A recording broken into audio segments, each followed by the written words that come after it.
여러분 안녕하십니까, 진성호입니다. 추미애 법무부 장관 아들의 탈영 의혹 때문에 지금 온 나라가 시끄럽습니다. 지금 갈수록 추미애 장관에게는 불리한 정황들이 속속 공개되고 있습니다.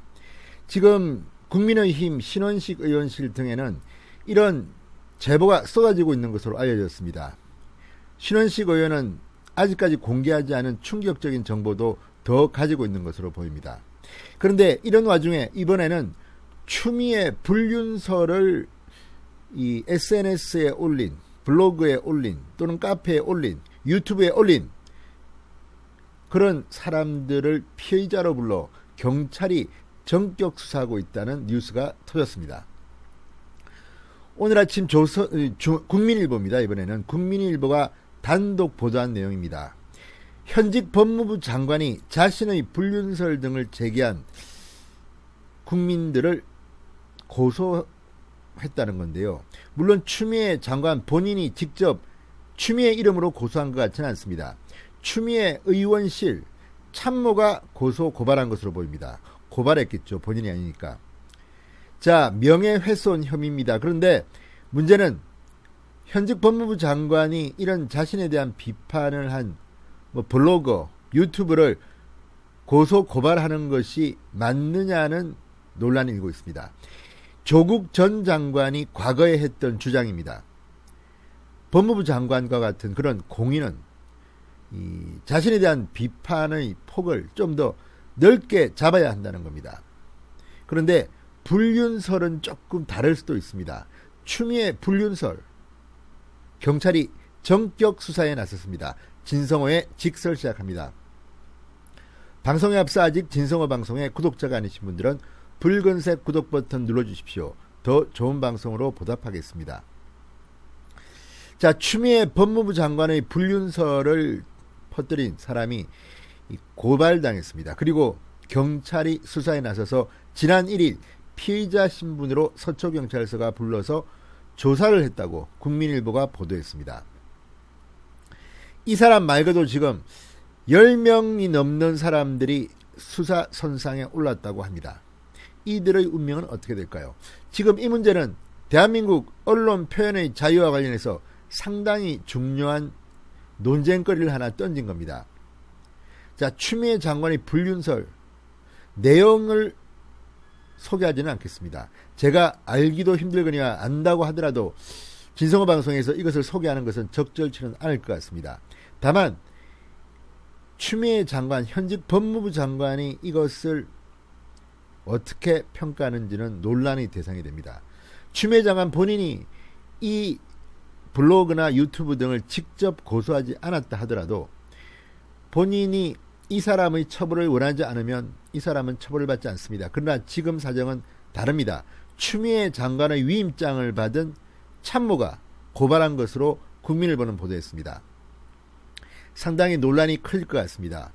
뿐만 아니라 이를 계기로 해서 지금 조국 전 장관이 전방위적으로 언론이나 블로그, 유튜브들에 대해서 고발전을 치르고 있는데 이건 역시 논쟁의 대상이 되고 있습니다.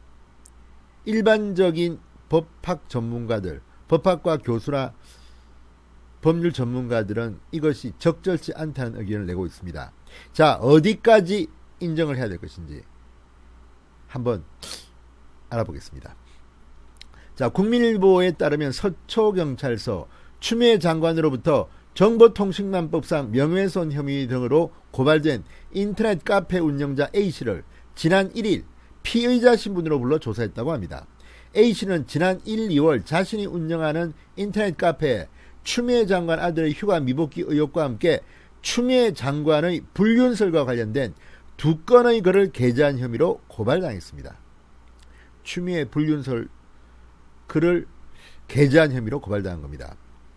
추미애 장관 측은 A씨가 허위의 사실을 반복적으로 유포해 법무부 장관의 사회적 위신을 심각하게 훼손했다고 고발장에 적었습니다. 추미애 장관 측은 애초 A씨를 서울관악경찰서에 고발했습니다. 고발 시점은 법무부 장관에 임명되고 3개월이 지난 때였다고 합니다. 더불어민주당 당대표였던 시절 비서였던 B씨가 고발장을 제출한 것으로 알려졌다고 국민일보는 보도했습니다. 그러니까 추미애 본인 이름으로 고소한 게 아니라 추미애의 참모 이름으로 고발한 것입니다. 명예훼손죄는 반의사불벌죄입니다. 반의사불벌죄. 그러니까 피해자의 처벌 불원 의사, 추미애 장관 피해자가 처벌을 원하지 않는다는 의사가 있다면 처벌되지 않습니다. 그러나 피해자의 처벌 불원 의사가 없다면, 나는 저 사람 처벌을 원하지 않는다는 이런 의사가 없으면 제3자의 고발을 통해서도 수사가 가능합니다. 지금 그렇게 법이 바뀌었습니다. B 씨는 고발장을 제출하면서 추미애 장관이 서명한 위임장을 함께 들고 왔다고 국민일보는 보도했습니다. 추미애 장관이 처벌 불원 의사가 없음을 표명한 셈입니다. 자, A 씨는 경찰 조사에서 이렇게 말했습니다. 유튜브 방송과 인터넷 게시글에서 제기하는 의혹을 카페 게시판에 옮겨 적으며 이에 대해 답할 것을 촉구했을 뿐이다. 이렇게 진술한 것으로 알려졌다고 국민일보는 보도했습니다. A씨는 국민일보와의 통화에서 국가의 녹을 먹는 장관을 이 정도로 비판할 자유도 주어지지 않는 것인가 이렇게 물었습니다. 자, 추미애 장관 측이 고발한 대상은 보수 성향 유튜브 채널을 운영하는 C씨를 비롯해서 19명에 달한다고 합니다. 고발은 3월에 이루어진 것으로 파악됐습니다. 관악서는 일괄 접수했으나 19건 중 10건은 피의자 주거지에 따라 관할 경찰서로 이첩했습니다. 따라서 서초경찰서가 A씨에 대한 수사는 하고 있는 것으로 보입니다. 나머지 9건은 피고발인 신원이 확인되지 않아 사건이 종결됐습니다. 사건을 넘겨받은 각 경찰서의 조사 진행 속도에 따라 일부 사건은 기소 의견이 달려 검찰에 송치됐고 나머지는 수사가 진행 중이라고 합니다. 자, 추 장관 측으로부터 고발된 이들은 자유수호 국가원로회의, 그러니까 자유수호 국가원로회라는 단체가 지난 1월 작성한 서신 62호라는 제목의 글 내용을 옮겨설 뿐이라고 주장하고 있다고 합니다. 유튜브 C씨는 만만한 유튜브들만 고발해 겁을 주고 있다. 자유수호 국가원로회 관계자는 오히려 글을 작성한 사람이나 관련 정보를 제공한 사람은 수사당국으로부터 아직 연락을 받은 적이 없다고 설명했습니다. 자, 어쨌든 추미애 장관 측이 고발한 이 사건, 추미애 불륜설을 유포한 사람들에 대한 수사가 각 경찰서별로 지금 진행되고 있고 일부는 기소 의견으로 검찰에 송치됐다고 합니다. 상당히 주목받는 사건입니다.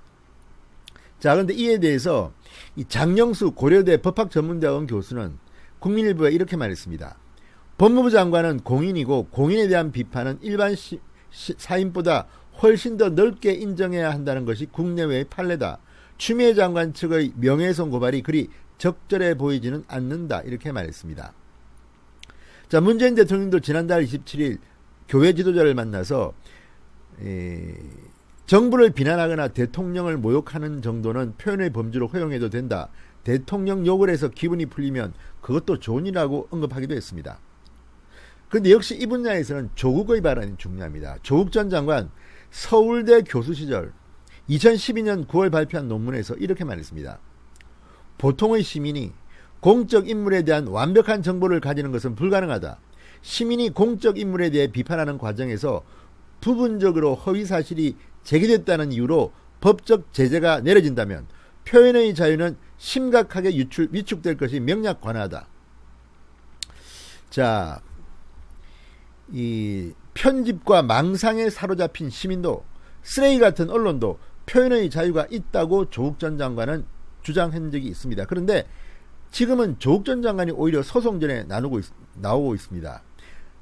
국대 떡볶이 대표를 명예훼손 혐의 등으로 고소하며 허위 사실 보도 유포 및 심각한 수준의 모욕에 민형사상 조치를 취할 것이라고 말하기도 했습니다. 지금 조국 전 장관은 소송전에 지금 뛰어들었습니다. 자, 이제 논란이 되는 것은 과연 법무부 장관, 사실 가장 폭넓게 비판의 자유가 허용될 사람은 대통령입니다. 대통령은 가장 대한민국에서 권력이 강한 자이기 때문입니다. 법무부 장관은 거기에 버금가는 그런 인물입니다. 공적 피겨, 퍼블릭 피겨입니다. 그러니까 검찰 수사를 좌지우지할 수 있는 법무부 장관이 자신에 대한 비판을 검찰을 통해서 수사한다면 그 결과는 어떻게 될까요? 자, 이제 공은 검찰로 넘어갈 겁니다. 이제 추미애 불륜설을 유포한 이 카페 운영자, 블로그, 유튜브에 대한 수사가 대한민국 언론 표현의 자유를 가늠하는 리트머스 시험지가 될 것 같습니다. 진성호의 직설이었습니다. 여러분 감사합니다.